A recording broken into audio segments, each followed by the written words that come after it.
नमस्कार. आता सर्वात मोठी बातमी समोर येते. सांगोल्यात मृत्यूचं स्टेरिंग चिमुरड्याच्या हातात. ग्रामीण भागातील रस्ते बनले खेळाचे मैदान. काय आहे नेमके प्रकरण, पहा सविस्तर.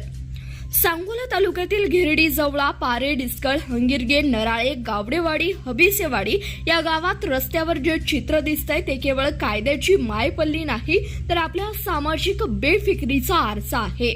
पहाटे दुधाचे कॅन घेऊन सुसाट जाणाऱ्या गाडीवर 14 वर्षाचं पोरगं असतं आणि दिवसा ढवळ्या शाळा सुटल्यावर बिना हेल्मेट ट्रिपल सीट बाईकवर स्टंटबाज चिमुरडे असतात.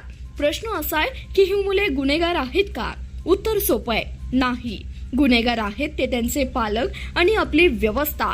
मजूर मिळत नाही ही सबब सांगून पुढच्या पोराच्या हातात मृत्यूचं स्टेरिंग देणारा बाप आणि गावात 4 वाजता गस्तीला एकही पोलीस नसणारी यंत्रणा, या दोघांनी मिळून हे गुन्हेगार घडवले आहेत. कायदा स्पष्ट आहे. अल्पवयीन मुलाला गाडी देणं म्हणजे 25,000 दंड आणि 3 वर्ष तुरुंगवास. पण कारवाईचा धाक कुठे आहे?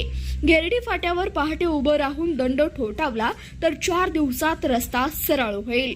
पण त्यासाठी इच्छाशक्ती लागते, जी आपल्या सांगोला वाहतूक शाखेकडे अजिबात दिसत नाही. दुधाचा धंदा जीवनावश्यक आहे, मान्य आहे, पण त्या धंद्यासाठी पोराचा जीव टांगणीला लावायचा का? उद्या अपघात झाला तर जबाबदार कोण घेणार? डिस्कळच्या शेतकऱ्याने सांगितलेली मजबुरी समजू शकतो, पण ती मजबुरी दुसऱ्याच्या पोराचा बळी घेईल तेव्हा.